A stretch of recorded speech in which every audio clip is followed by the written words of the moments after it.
자, 안녕하세요. 경제 읽어주는 남자 김화석입니다. 반갑습니다. 자, 오늘은 리튬 전쟁, 소위 2차 전지의 핵심 광물이죠. 2차 전지를 두고 경쟁이 격화되고 있는 지금에 리튬을 두고 또 전쟁을 벌이고 있는 모습 매우 눈에 띄게 등장하고 있습니다. 어떻게 보면 이 공급망, 2차 전지의 공급망이 또 한번 붕괴될 위협에 우리는 놓인 상황이라고 볼 수 있겠는데, 리튬뿐만 아닌 전 산업에 걸친 이 공급망 자체가 2020년부터 본격적으로 붕괴되기 시작해서 이런 붕괴 위협이 2035년까지 지속될 수 있다라는 그 경고의 메시지를 던지고 있는데요. 누가요? 바로 이 책의 저자죠. 제임스 리카스. 원래 뭐 이분 너무나 유명하시잖아요. 이렇게 화폐 전쟁이나 화폐 몰락, 이 책을 통해서 여러분들께 이 경제 진단 이 분야의 대가로 부상한 분이신데, 이미부터 더 이코노미스트뿐만 아니라 제 채널에서도 또 제 책에서도 이 공급망 병목 현상이 2020년부터 등장한 가장 중요한 경제 현안이 되었는데, 그 부분이 언제까지 지속될 것인지를 좀 진단한 그런 책이라고 볼 수 있겠습니다. 이 책을 보면 특히 세계적으로 유명한 그런 경제학자들이 이 공급망 위기가 단순히 2023년에 완화되고 사라진다 하는 것이 아니라 2035년까지도 계속될 수 있다는 것을 경고하고 있는 그런 상황이거든요. 또 미국 정보 당국도 마찬가지. 금리 인상, 이 공급 위기 해결 못하면 또 물가를 아무리 금리를 인상해도 물가를 못 잡는다. 이 공급망 문제를 해결해야 원자재 공급이 부족하니까, 혹은 부품 공급이 부족하니까 결국 원자재 가격이나 부품 가격이 계속 치솟으면 물가는 계속 오를 수 있고, 금리 인상만으로는 도저히 이것을 해결할 수 없다라고까지도 경고를 하고 있습니다. 역시 이 책의 저자죠. 제임스 리카스는 한국은 특히 글로벌 공급망에서 가장 중요한 위치에 놓여 있다. 왜냐하면 자원도 부족한 나라이지만 반도체를 비롯한 2차 전지를 비롯한 주요 산업 영역에서 완제품이나 부품을 생산하는 중요한 역할을 하고 있기 때문에 이 공급망 병목 현상은 한국 경제에 더 중요한 영향을 미칠 수 있겠다라고 보고 있기 때문에, 우리는 이 공급망 그 자체의 위협에 대해서 명확하게 진단하고 어떻게 이런 위기가 전개될지를 살펴보는 것이 매우 중요하지 않을까 하는 관점에서 이 책을 읽고 그 인사이트를 여러분께 좀 많이 담아내 드리고 싶습니다. 제임스 리카즈가 그동안 이 솔드아웃 뿐만 아니라 그동안의 여러 저서를 통해서도 경제를 명확하게 진단하는 그런 역할을 했지만, 이 솔드아웃이라는 이 책을 통해서도 공급망 자체가 붕괴되다 보니까 인플레이션 현상이 계속 야기되고, 그 밖에도 세계 경제를 매우 불안하게 만들고, 이것은 글로벌 경제를 더 가라앉게 만든다라고까지 표현해요. 글로벌 경기 침체를 이야기하는 겁니다. 결국 글로벌 경기 침체가 언제 끝날지, 혹은 경제가 어떻게 회복될지, 이런 것들을 판단할 때 공급망 붕괴 이 자체를 우리는 제대로 들여다볼 그런 순간이 필요하지 않을까 하는 관점에서 이야기를 좀 본격적으로 시작해 봐 드리도록 하겠습니다. 공급망 대란, 이것이 뭘 야기했습니까? 네, 초인플레이션 쇼크. 2022년 6월 미국 물가 상승률 9.1%라는 41년 만에 최고치를 야기했죠. 사실 이 41년 만에 등장한 초인플레이션 쇼크는 41년 전 1981년 이때 더 높은 물가를 우리는 만난 적이 있는데, 이때 물가 상승률도 사실 무엇 때문이에요? 오일 쇼크 때문 아닙니까? 오일 쇼크는 결과적으로 공급망 대란 아니겠습니까? 그러니까 결국 공급망 대란이 물가를 자극하고 그것이 세계 경제에 엄청난 영향을 준다라고 판단할 수 있겠죠. 우리나라도 1980년 이 오일 쇼크에 따른 충격으로 역성장을 했었고, 그게 근래 현대 경제사에서 가장 먼저 경험했던 경제 위기라고 볼 수 있습니다. 이렇게 공급망 대란이 얼마나 그 세계 경제에 영향을 미치는지를 이해할 수 있고, 특히 우리나라 자원 하나도 없는 나라, 석유 한 방울도 나지 않는 나라, 이런 나라 입장에서는 말 그대로 이 공급망 대란이 얼마나 위협적인지 추가적으로 설명을 안 드려도 될 것 같습니다. 제가 이 강의를 준비하기 위해서 공급 사슬에 대한 개념을 좀 설명해 드리고 가야겠다 싶어 가지고 제가 처음 이 학교에서 대학에서 강의를 시작했던 게 제 기억에 한 2011년이었는데 그때 혹시 만난 학생분들도 이 영상을 보고 계신지 모르겠습니다. 그때 강의 교환을 좀 뒤적였어요. 왜냐하면 공급 사슬을 가장 잘 설명해 주는 자료다 이렇게 생각이 되는데요. 그때 PPT에 있는 자료를 좀 10몇 년 만에 가지고 왔습니다. 우리가 빵을 먹어요. 근데 사실 이 빵은 어떻게 만들어집니까? 누군가 농장에서 밀을 생산해야 되지 않아요? 그걸 이제 운송, 물류라는 것을 거치면 이 농장에서 수확한 밀을 뭘로 만듭니까? 밀가루로 만들죠. 그럼 만들어진 밀가루를 운송해서 또 그것을 빵으로 만들고, 그죠? 만들어진 빵, 제과 공장에서 만들어진 빵을 슈퍼마켓으로 운송해서 또 물류라는 거 거쳐서 또 우리는 이 제과점에서 혹은 슈퍼마켓에서 빵을 사 먹는 거 아니겠습니까? 이게 뭡니까? 이게 공급 사슬인 거예요. 어렵지 않죠? 이 공급 사슬을 조금 딱딱하게 정의한다면 이렇죠. 여러 공급자들이 특정 원자재나 부품을 공급하면 그것을 저장하고 운송하고 제조하고 그 완제품이 생산되면 그게 유통업을 거쳐서 소매업자를 거쳐서 고객에게 전달되는 이런 프로세스, 이 자체를 뭐라고 한다? 그게 바로 공급 사슬인 거예요. 근데 이 중에 어느 하나가 붕괴되면 어떻게 될까요? 받아들일 수가 없어요. 반도체에 들어가는 핵심 소재를 공급받지 못하면 반도체를 생산할 수 없어요. 2차 전지도 역시 부품입니다. 전기차를 만들기 위한 하나의 부품에 불과해 어떻게 보면. 근데 그 2차 전지를 제조하기 위해 들어가는 핵심 소재 공급이 안 되면 어떻게 됩니까? 2차 전지를 못 만들죠. 그럼 2차 전지 산업이 일으켜지지 못하고 2차 전지뿐만 아니라 2차 전지가 공급이 부진해지면 전기차 생산에도 마비가 걸리는 거죠. 이렇게 공급사슬 붕괴는 굉장히 큰 경제에 영향을 미칠 수밖에 없다. 그런 구조다. 그런데 이 공급망 붕괴는 어떻게 왔나를 이 책에서 굉장히 자세히 분석해주고 있는데 그 어떻게 왔나를 정의해야 할 때 첫 번째로 우리는 글로벌 금융위기를 무시할 수 없습니다. 금융위기, 그 위기를 맞이하면서 미국 경제가 어떤 생각을 해요? 자국 경제를 빨리 부양시켜야 되고 자국 경제를 회생시켜야 되는데 여러 가지 노력이 필요한데 뭐 통화정책 관점에서도 금리를 인하하거나 경기를 부양시키기 위해서 총력을 다하지만 미국 정부 입장에서 또 뭐를 해야 돼요? 고용을 좀 고용 창출을 만들어야 되는데 고용 창출을 야기하려면 제조업이 있어야 돼요. 근데 이미 많은 기업들이 미국의 주요 기업들이 공장을 자꾸 어디다 둔 거예요? 다른 나라에 두었던 거예요. 그걸 뭐라고 하죠? 오프쇼어링. 공장이 밖으로 나가는 흐름. 오프쇼어링이 지배적이었다가 금융위기를 맞이하면서 뭐합니까? 나가 있던 공장들아 미국으로 다시 돌아와라. 리쇼어링 열풍이 부상하는 겁니다. 공급망이 재편되는 구조인 거죠. 또 거기에 미중 패권 전쟁 2010년 중반 때죠. 2015, 17, 18 요 정도죠.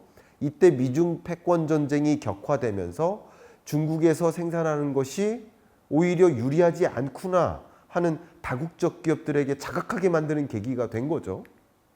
역시 2020년에 찾아온 코로나19. 이 코로나19 때문에 공급망이 붕괴되고 여러분 기억하시죠? 우리나라 자동차 기업이 와이어링 하네스 공급이 부족해서 그냥 공장이 멈춰서다든가 또 건설사들이 철강 스크랩을 못 구해서 건설이 중단된다든가 이런 여러 가지 일들이 실제 많이 발생했었단 말이죠. 이런 것을 느끼면서 이런 것을 경험하면서 기업들이 어떤 생각을 합니까? 공급망을 굳이 다른 나라에 두는 게 불리할 수도 있겠구나. 자국에 두는 게 유리할 수도 있겠구나 하면서 공급망 재편이 이루어지는 거예요. 더군다나 2022년에 러시아 우크라이나 전쟁으로 이 러시아로부터 생산되는 각종 원자재, 부품을 수급받지 말라. 뭡니까? 발로 밟고 있죠? 이게 뭐죠? सँ션스, 경제 제재를 발동하죠. 그러니까 러시아산 원유 쓰지 마. 러시아산 천연가스 쓰지 마. 각종 많은 기업들이 뭐 천연가스뿐만 아니라 뭐 비료나 밀이나 뭐 알루미늄이나 러시아 최대 자원을 말 그대로 다른 주요 선진국들, 서양 국가들이 수급받지 않자 말자 하는 경제 제재를 단행하죠. 그러면 스스로 조달해야 되잖아요. 다른 나라로부터 조달받아야 되잖아요. 러시아는 그들이 생산하는 이런 자원이나 각종 소재를 이제 누구한테 공급해야 됩니까? 이 서방 국가가 아닌 또 다른 지역으로 공급을 해야 되잖아요. 뭡니까? 공급망 재편이 이루어지는 거예요. 이렇게 여러 가지 역사적인 일들을 거치면서 기존 공급망이 붕괴되고 새로운 공급망이 형성되는 모습이다라고 이 책에서 정의를 하더라고요. 특히 이것을 그래프로 좀 확인하도록 하겠습니다. 이미 말씀드렸던 것처럼 글로벌 파이낸셜 크라이시스, 글로벌 금융위기를 맞이하면서 글로벌라이제이션이 어떻게 됩니까? 슬로우 됩니다. 글로벌라이제이션이 이제 제동이 걸리는 거예요. 보시는 것처럼 세계 총 생산액 GDP에서 이 교역이 차지하는 그 비중이죠. 그 비중이 이제 크게 늘지 않는 모습이 등장하죠. 뭐냐면 리쇼링 열풍인 거예요. 다른 나라에서 생산하지 말자. 그러니까 자국에서 생산하자. 이런 열풍이 부는 거예요. 그리고 세계적으로 해외 직접 투자죠. 다른 나라에 공장을 짓는 거라고 간단히 말씀드리겠습니다. 다른 나라에 공장 짓는 해외 직접 투자액이 급격히 줄어드는, GDP에서 차지하는 그 비중이 급격히 줄어드는 모습, 결과적으로 공급망 재편의 시작, 글로벌 파이낸셜 크라이시스, 글로벌 금융위기다. 그 밖에도 미중 간의 패권 전쟁, 그리고 코로나19, 러시아 우크라이나 전쟁, 이것들을 맞이하면서 세계적으로 리셔링에 대한 관심이 어떻게 됩니까? 빨간색 선분 보시면 급격히 늘어나죠. 이런 것들이 공급망 재편을 알리는 계기가 되었다. 이렇게 말씀드리겠습니다. 근데 여기에 더해서 23년부터 일어날 또 다른 공급망 전쟁, 공급망 붕괴, 혹은 공급망 재편은 저는 개인적으로 이 리튬 전쟁에 있다. 중국의 2차 전지를 향한 그 야심, 그것이 또 다른 공급망을 재편시키게 되는 계기가 될 것이다 라는 것을 좀 강조하지 않을 수가 없습니다. 리튬이 뭡니까? 리튬이온 배터리에 들어가는 핵심 자원이라고 볼 수 있겠죠. 근데 이 자원을 누가 가장 많이 갖고 있어요? 볼리비아, 아르헨티나, 그리고 칠레 3대 남미 국가가 세계 전체 리튬 매장량의 50% 이상, 약 60% 가까이를 현재 차지하고 있는 모습입니다. 그러다 보니까 여기 보시는 것처럼 볼리비아, 칠레, 아르헨티나가 이른바 리튬 삼각지대, 트라이앵글을 구성하고 있어요. 그러다 보니까 중국이 이 지역으로부터 리튬을 안정적으로 조달받기 위해서, 물론 리튬만은 아닙니다. 리튬 말고 그 밖에 니켈이라든가 각종 2차 전지에 들어가는 그 소재들을 안정적으로 공급받기 위해서 이들 국가와 접근해 나가고 있는 모습이고요. 이들 국가와 친교를 구성해 나가는 과정에서 그 자원을 이제 더 이상 그 밖에 다른 나라, 중국과 동맹의 관계에 있지 않는 나라에게는 공급하지 않겠다라는 식으로 움직임을 가져갈 가능성이 높아진 상황이라고 볼 수 있겠죠. 실제 방금 말씀드렸던 리튬 삼각지대, 칠레, 볼리비아, 아르헨티나 이들 지역은 이미 리튬 산업을 국유화한다든가 혹은 리튬을 전략 광물로 지정함으로써 기업들이, 민간 기업들이 채굴하는 것을 막기 위해 움직이고 있어요. 근데 아르헨티나, 칠레, 볼리비아 말고도 그 밖에 여러 중남미 지역들, 또 멕시코도 마찬가지입니다만 리튬 산업을 국유화하고 이런 핵심 천연 자원, 광물, 비철금속 이런 것들을 다른 나라와 공유하지 않겠다라는 그런 체제를 만들기 위해 움직이는 모습이에요. 리튬뿐만 아니라 니켈도 마찬가지입니다. 인도네시아 보세요. 니켈 원광 수출을 금지한다. 그리고 필리핀도 보세요. 니켈 광석 수출의 최대 10% 수준의 관세를 부과할 예정. 이런 것들이 광물 자원에 있어서 민족주의적 동향이 크게 거세지고 있는 흐름이에요. 이 와중에 중국은 어떻게 움직입니까? 이 보시는 것처럼 중국과 중남미 지역 간에 뭡니까? 장관계 미팅입니다. 이 미팅을 뭐 하려고 하는 겁니까?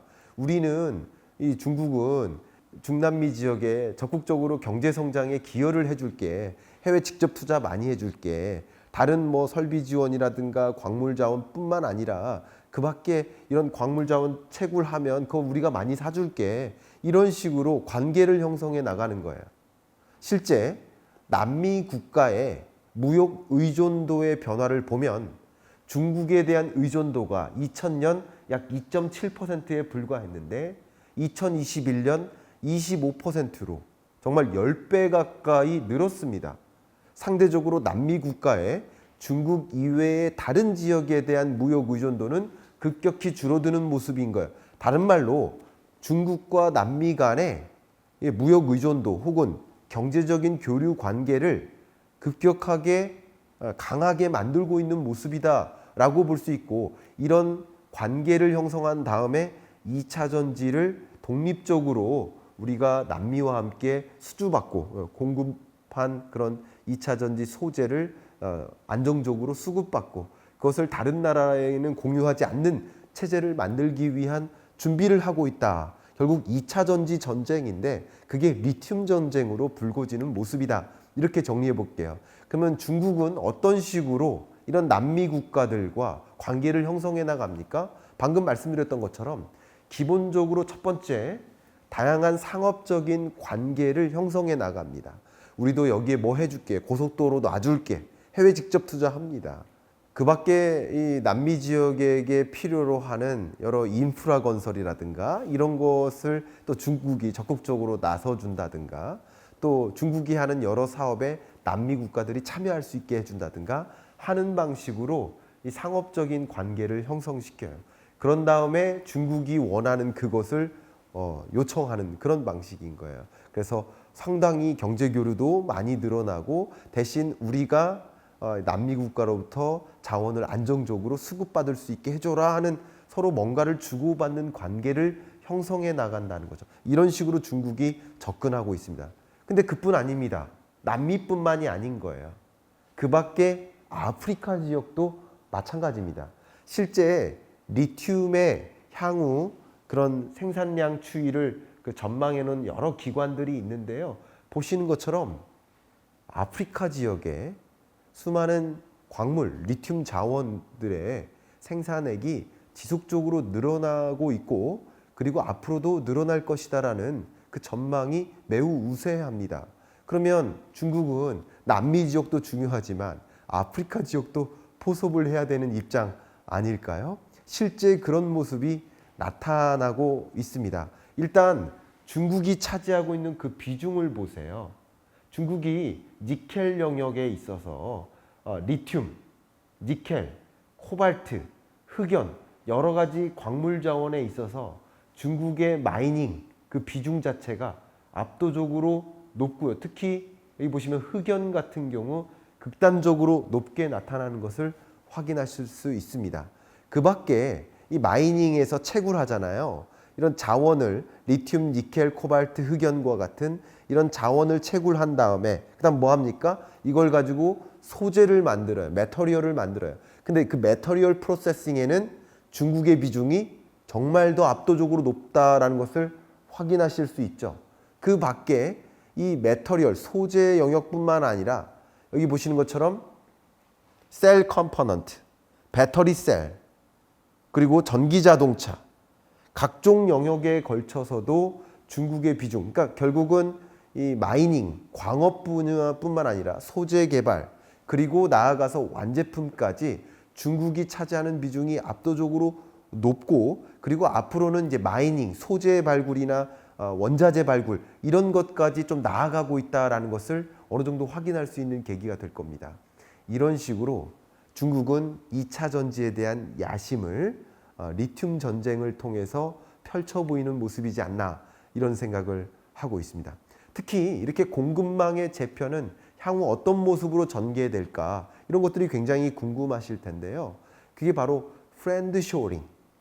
결국 미국은 미국 우방국들과 동맹 관계를 더 강하게 공고히 하고, 중국은 또 중국, 러시아 그 밖에 우방국들과 관계를 공고히 하는 그런 과정인데, 한미 정상회담 중에도 이야기했듯이 공급망 관계를, 공급망 동맹을 강화하자라는 그 움직임도 같이 일어나고 있듯이, 세계적으로 보시는 것처럼 미국, 유럽, 중국, 아시아에 걸쳐서 해외 직접 투자가 어디에 집중되고 있는지를 보십시오. 특히 러시아 우크라이나 전쟁 이후에 미국과 유럽을 중심으로 해외 직접 투자가 상대적으로 집중되고 있는 모습, 중국은 100 밑으로 꺼져가는 모습 확인할 수 있고요.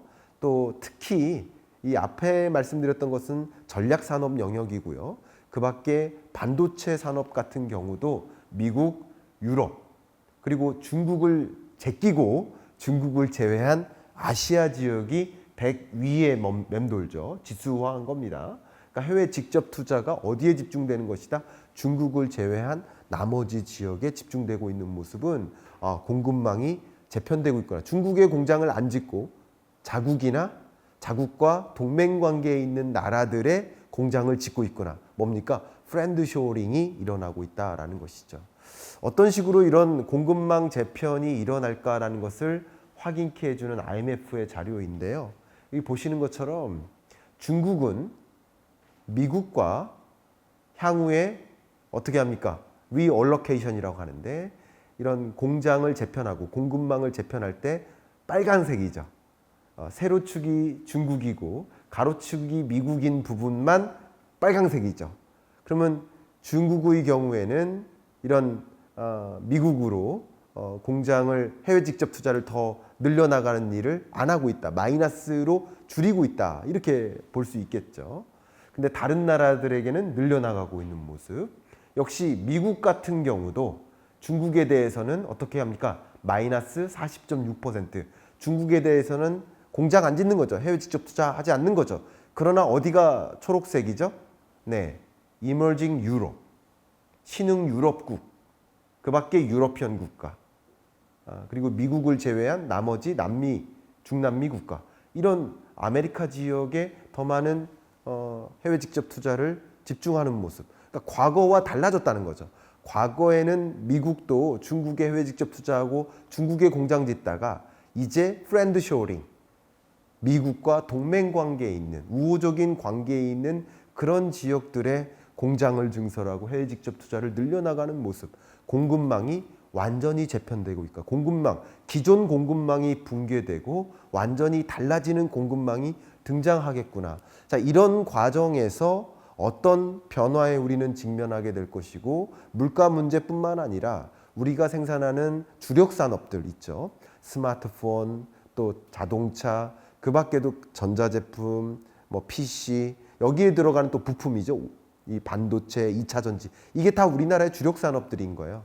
이런 주력 산업에 있어서 핵심 자원을 안정적으로 조달받을 수 있을지 여부가 결국 이 공급망 재편이 어떻게 일어나고 그 공급망 재편에 우리는 어떻게 대응을 한지가 관건이 될 것이다 라는 것을 우리는 좀 이해하시고 이번 주 경제 읽어주는 남자를 이 공급망 재편 또 앞에 말씀드렸던 리튬 전쟁이라는 관점에서 세계 경제를 다른 관점에서 또 바라봐야 될 시점이 아닌가 하는 생각을 이번 주 경제 읽어주는 남자를 통해서 그 인사이트를 좀 전달해 드리고 여기서 마무리할까 합니다. 감사합니다.